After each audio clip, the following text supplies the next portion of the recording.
We are at the International Leadership Association conference, and my guest is Rens van Loon. He's a professor and a consultant specializing in leadership and organizational change and transformation. In 2015, he was appointed the world's first Professor of Dialogical Leadership at Tilburg University in the Netherlands. Rens, thank you for being here. Thank you. Welcome. I love to be here.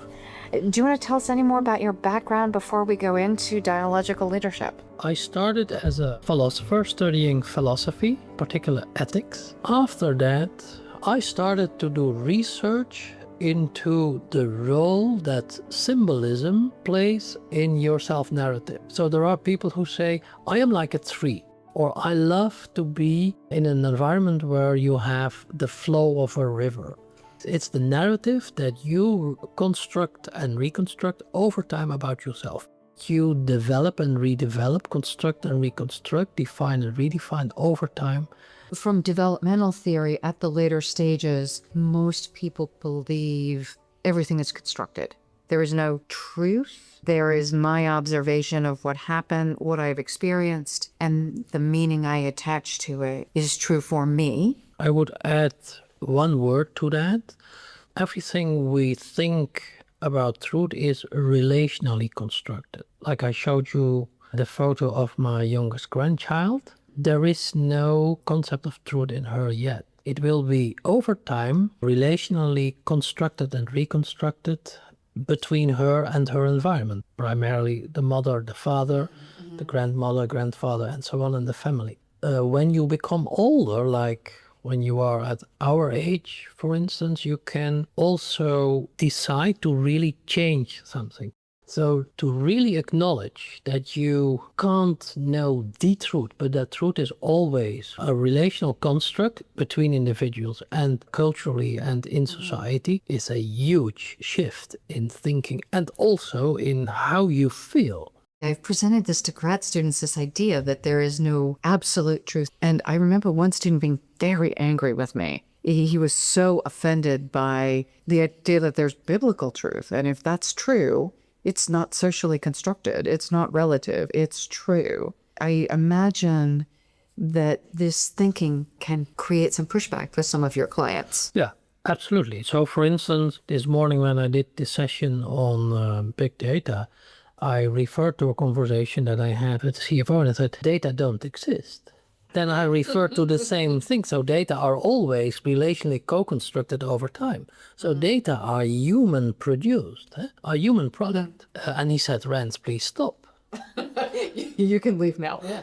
No. But let's say he had difficulty to deeply understand what I meant by that. But and this is a question, I think, also for the student that you refer to.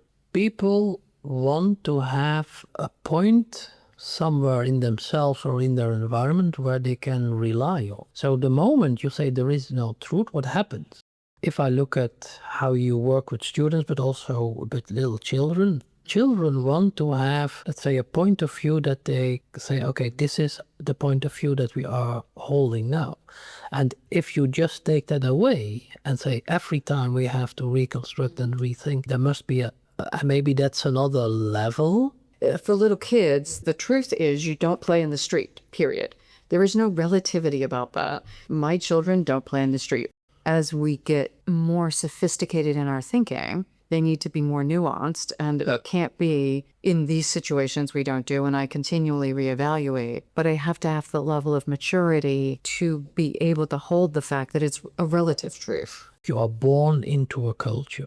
So you are born step by step. That's where you take in the truth or the rules in terms of how you think and feel. You take that in. Once you are a mature leader or a mature person, a grown-up person, then you might be able to add something to that. Many people don't do that. And that's essentially the core of my work. I work with individuals and teams to rethink or reconstruct their self-narrative, looking to the past, exploring the present, looking to the future, and rethinking what is truly important in my life. Where am I now? Who am I? And for instance, if somebody says, I am the CFO of this organization, if someone identifies with that 100% and has a very direct, authoritative style. But the same guy is at the same time a coach with one of his children in the hockey team. Or he is a bird watcher in his free time. As a hobby, he is sitting behind the bush and watching birds for hours without doing anything, just watching the birds. What I do with people, with leaders, is I ask them, could you please elaborate a little bit? How does the CEO of the CFO role, your leadership role, relate to the coach role and relate to the birdwatcher's role? Then I ask, how can I see, as one of your team members, that the coach is present in your CEO role and that the birdwatcher is present in your CEO role? So by asking these questions, and that's essentially the core of the dialogical self theory and also the dialogical leadership theory, is that we try to reconcile different positions within yourself that you have very often unintentionally constructed over time, and how you are able to bring them together. So, and that's an act of reflection. That's an act of relational reflection. So you do that together with somebody who asks you these questions. So I ask him or her the question, if you look from this perspective, how is this present? And I also ask, are you colleagues able to observe this in you? So I worked with a CEO who was a very straightforward, rational, cost-cutting and very pushing boss. To me, he said, when I'm retired, I will be a teacher because I love to teach people. Then I asked him the question, suppose I'm in your team, how can I observe the teacher in the CEO? He didn't have an answer. So what he did, actually, in his thinking, he separated the two. He said, first of all, I am a CEO and I will do my job. When I get ready with that, I will do something else, which is more for my heart. And what I did, and what you also could do, because it's not because I'm so good, but it is because I'm not him, I'm not his self. I can look at, is this what you want to reach after your retirement already present in your current behavior? And by asking that question, what you do, the impact is that in his mind, two different aspects are recombined that he normally tried to separate. And by asking the question, he started thinking about what is the relation between the two. By asking this question, the trust raised so high because I did not push him to an answer, but I said, think about it. Let's talk about the starting point, the kinds of questions leaders ask themselves to disclose to themselves their inner dialogue. And these are also the questions you ask clients, right? Yes. What we always want to reach when I work with clients is that there is an atmosphere for dialogue. So first of all, what we do is we create a sense of trust. I'm trained as a philosopher and as a psychologist. Most people, if they think about a psychologist, is that they first of all start to do a diagnosis. So first of all, people have to get the feeling that you allow them to be authentic, to open up. That's the reason why I always myself that I'm too open in the relation. So it in this sense is that I also share parts of my own history, functioning in my own organization. I've been a leader for many years too. I've been an owner of a company for many years too. So I also share these insights during the conversation if appropriate. For instance, that I have children and grandchildren and all these topics. So for instance, in my book, after each chapter, I give a short review, reflection on my own life, integrating the different aspects of myself over time from when I was mid-20 till now. For instance, I'm trained as a rational scientist and I'm very good at rational analysis. That's why my professors at the time, they really wanted me to not go into practice because it's more doing it in a theoretical way. But, and I use the word but here with purpose, is that I'm also a very intuitive, relational man. As a consultant for the first 15 years of my life, it was very difficult in my professional life. It was very difficult to integrate the two. And so not to identify that there was this part of me, how to bring that together? How to bring that together so that it is not too artificially brought in a conversation or in an interaction with a client, but really, truly that they merge together. It took me until mid-50s. Oh, really? It took that long to integrate. Because when I was 45, I thought I was already quite far. But I had to be realistic. I sensed after many years it's not really integrated. It is, let's say, for 40 or 50%. But now it's truly integrated. I wonder if I talked to you in 10 years if you'd say, well, I thought it was integrated. Let's say in 10 years it will be changed again, of course, of course.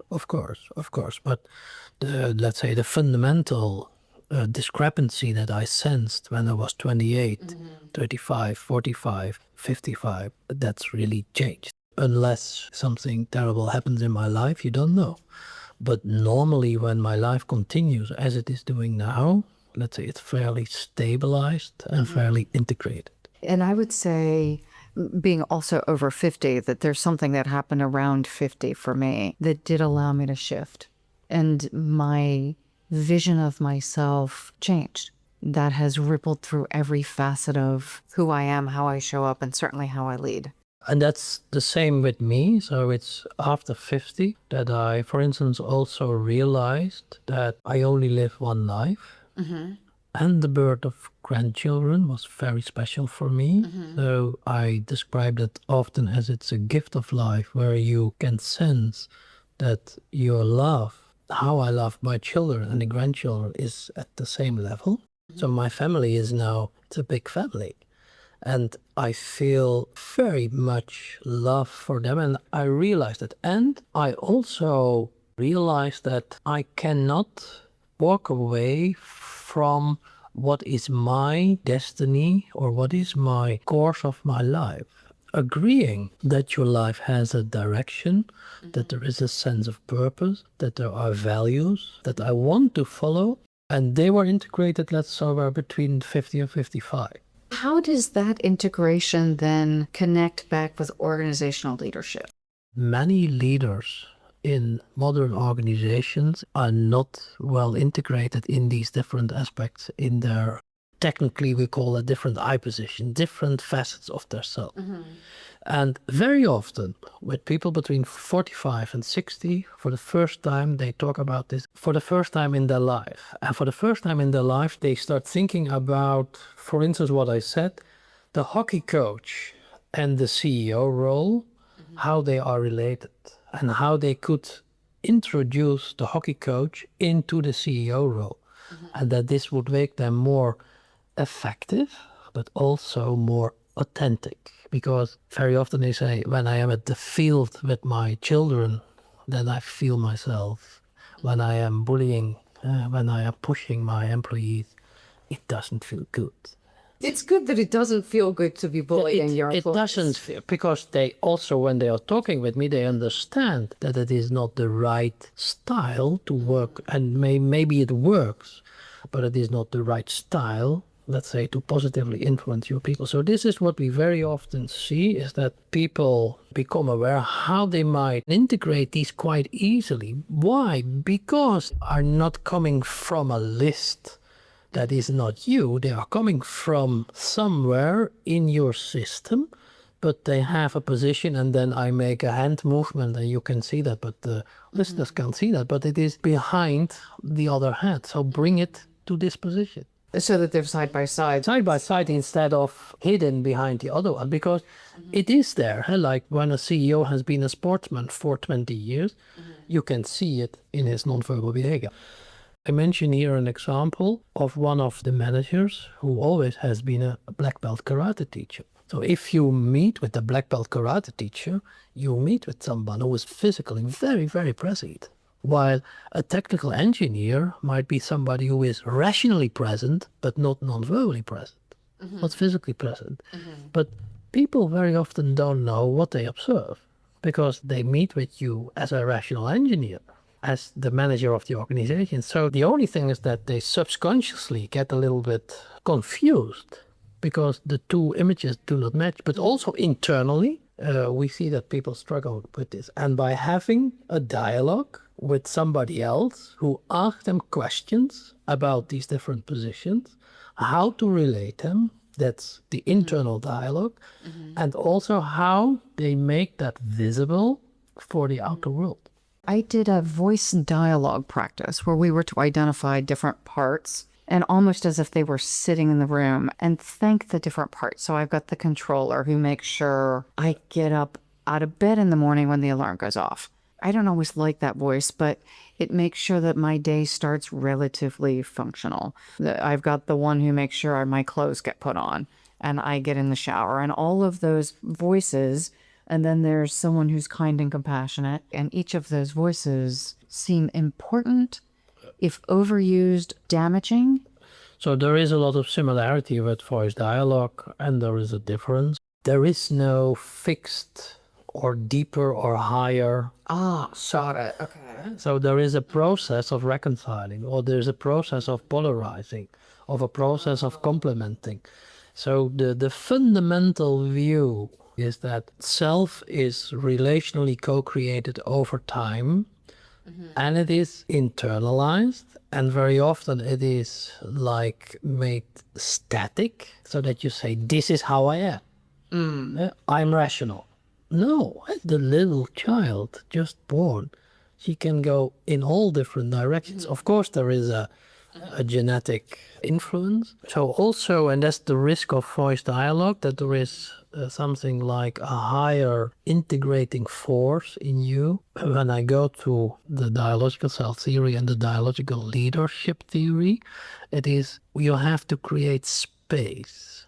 In my book, I use the word ma, the Japanese word concept ma, right, written as ma for that. What we try to do in our work, both internally conversation as in the external conversations, is to create space in your mind, in your heart, and in your behavior, space in the sense of ma, which is time, space, relation, and silence.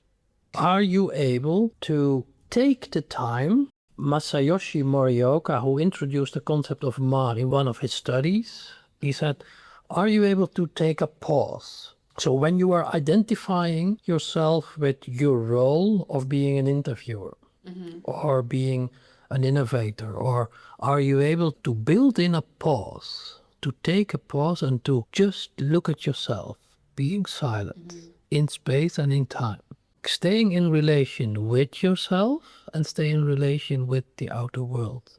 So that's why I chose to use this word as a core concept. Many leaders I work with, they don't take the time to just sit and reflect. And not reflect internally alone, but reflect relationally. Because the questions that you ask me, or the questions that I ask my clients, are for them new questions. And nobody asks always the same question unless I read questions from a questionnaire. In the conversation, people start thinking about, for instance, what I said, where is the teacher in the CEO? Nobody ever asked him this question. And no questionnaire could have this question. And if this question is in a questionnaire, it's the wrong question, because people say, I'm not a teacher. So it's only once that you can ask that question. And that created this space in his mind, this ma in his mind, and he could open. And people were able to observe it because he didn't want to work with his team at all. And after this, he opened up and he worked with his team for many sessions. And we talk about good coaching being having the right questions, but this seems to take it a much greater step. Yeah. So, and this is what we call creating conditions for generative dialogue. Okay. The word I use very often in the book. And generative dialogue is a concept introduced by Ken Gergen, the social constructionist. You could say what happens in a generative dialogue is new meaning arises in the relation between two people. Is that like David Bohm's dialogue where we do a circular? Yeah. Okay. So David Bohm, so I start with David Bohm. Okay. Then I go to Ken Gergen, Hubert Hermans, and Masayoshi Morioka. So these four. What I like about Ken Gergen's theory and also the theory of Bohm is that Bohm uses the word thoughts and thinking. As In a- distinctly different. Yeah, because thoughts are patterns in my head that are already formed, while thinking is relationally emerging while we are talking. So most of our concepts, or what I said, the little child is just born, there are no concepts, there are no thoughts in her head. While in you and in me, we have lots of concepts, we have lots of thoughts. And the moment you start, like what I did, I start talking about dialogue, in your mind pops up voice dialogue. What you did is you brought it in our conversation. So by doing that, we were able to, let's say, talk about what does the concept mean. Most people don't do that. So most people, there is a thought coming up, popping up in their mind, and they start defending that or pushing that through. So generative dialogue is suspending your thoughts. First of all, listening, suspending your thoughts, showing respect, and only in the next process in the conversation, voicing what is on your mind. But not like what many people do. You make a statement, I say yes, but, and then I verbalize my thought, which is an old thought. What I like about that dialogue concept is by inquiring, I then open myself to shift how I see. And so now I am left with the question, what do I think? So when we meet with a team, first, and we always start with the leader of the team, the CEO mostly, is that he or she starts sharing his insights based on the dialogical leadership conversation. So that this is made more public. Yes, and he or she is always free to share whatever he or she wants. So it's not prescripted. They have a list that they share that list, but he or she is free. But what we want is that they share some insights with the people who listen and ask questions. Fascinating. You talked about interviewing the CEO in front of his team, his or her team, and talking about them integrating and sharing their process with their team. So could you say a little more about that? Yes. I've had a conversation with each of the individuals in the team, and as a result of that, they have a more clearer view on, let's say, the organization of their own self in different aspects. And what I do is I invite them to share this with their team. And what they want to share, they are allowed to to choose that themselves. But the most important technique that we use is based on Boehm's dialogue technique, is that they have to ask open questions without an assumption. Without an assumption, how do I remove assumptions from my head? Or you- is it just the questioning process? Yeah, so you cannot remove assumptions from your head because they are in your head, in your thought patterns. What you can do is, for instance, I can ask, how did you experience the last half hour? Or I can say, I saw you non-verbally being a little bit nervous. Is it an expression of that you became angry or sad? Ah, okay. So the second form of question is that I start interpreting what you are doing, that I can say, what did it mean? What did your nonverbal behavior mean? Or what is the meaning of your expression of your face? So it's by asking this question, you are free to answer whatever you want. For instance, when I'm sitting like this, you can think, why are you in that closed position? But it also might be, you can say, what does it mean for you? I'm cold or I have pain in my back. And the reason why I'm sitting like this is that it gives me a little bit feeling of strength or of comfort. So what we do over there is we invite people to ask open questions, to suspend the judgment, and to visibly show respect. And if they deviate from that rule that we agreed upon, there is a timeout and there is a reset. Then you ask the question again, or you make the remark again. So normally it takes a little bit of exercising, and then people understand perfectly how this works. The fourth phase is that we invite people to voice what they want to say, what is on their heart. So voicing from the heart or voicing from the head, but that they are able to rationally and from their heart expressing what they want to say. And this process is a fascinating process because the questions that normally are not asked will be asked in the process. If it's not in the first time, because everybody of the team will be in front of the group. I will go through that process. For listeners who don't know BOM and don't know dialogue, you go around the room and everyone speaks. So I may say the same thing that you've said, but I don't say ditto to Rens. I say, I observe you being courageous in this moment. The reason why we do this is not because of the technique, but to prepare leaders to more effectively deal with what we call wicked issues. Because if there is a wicked issue at your table, you have to be able to suspend what you're already thinking about that wicked issue. And wicked issues are problems you cannot solve by just using your rationality. Okay. So you have to dive deep into your values individually and as a group, as an organization. You have to think and rethink, what is our purpose? Why are we here? So when you are confronted with wicked issues, like, for instance, terrorism, or like, for instance, a change in the culture of the organization, you have to fundamentally rethink what is automatically programmed in your mind, in your heart, and in your nonverbal behavior. That's why we practice this. So like what I described with the client is that the first 4 sessions, 24-hour sessions, starting at 5 until next day 5. And we are, Really? They work for straight through the night? yeah, let's say, so we have dinner till 10, then sleep, and then we start at 8. Oh, okay. So they Yeah, don't. it's 24 hour. Hey, it's a cycle of 24 hours, but of course there must be sleep. Okay. I've been in events where we didn't sleep, and I didn't know this was intended to. No. But there is 24-hour evening, a day, and an afternoon. Okay. And after the 4th session, the only thing that we did was having conversations, discussions, or dialogues or debates on wicked issues. Each session was about a wicked issue. And this could be communication with other departments. This could be developing software. So this could be, because developing software might be a technical issue.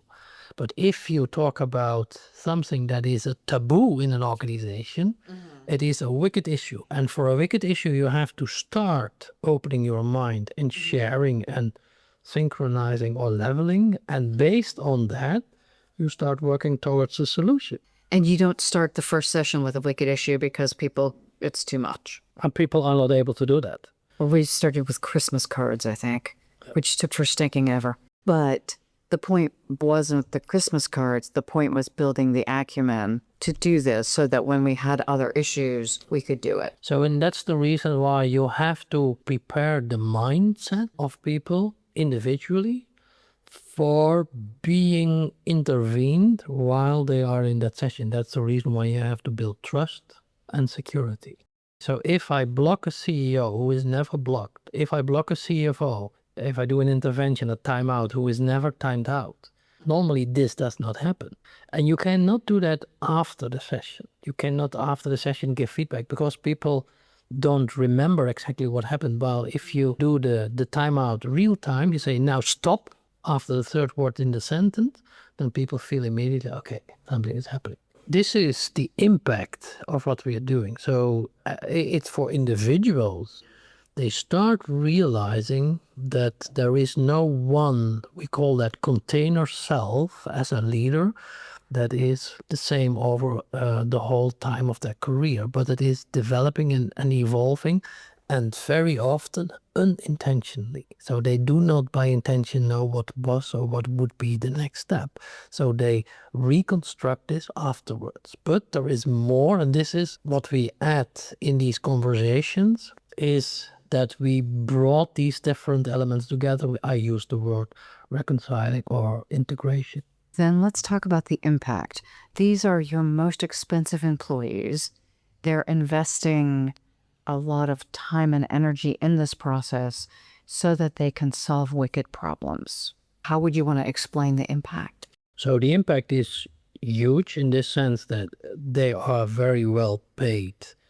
And by spending this time, they act differently with one another and in relation to the organization.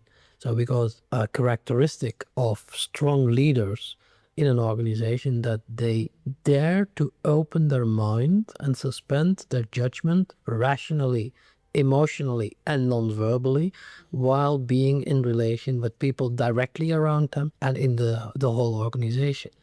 The payback is that they invest time, and if they are able and how they are able to interject ma, to create ma in their thinking, feeling, and acting when they are directly interacting with their people, that is absolutely the advantage of these programs. And these, I should not say programs, but journeys, steps that we can take step by step, because we work with other groups and we have only 1 or 2 sessions and then they can continue. So it depends what is the level of the group, what is the level of coherence in the group. And so for each organization that is different. Why I think this is so valuable, and I really appreciate the interview, is we talk about wicked problems and we talk about stepping on the balcony and we talk about these conceptual ideas.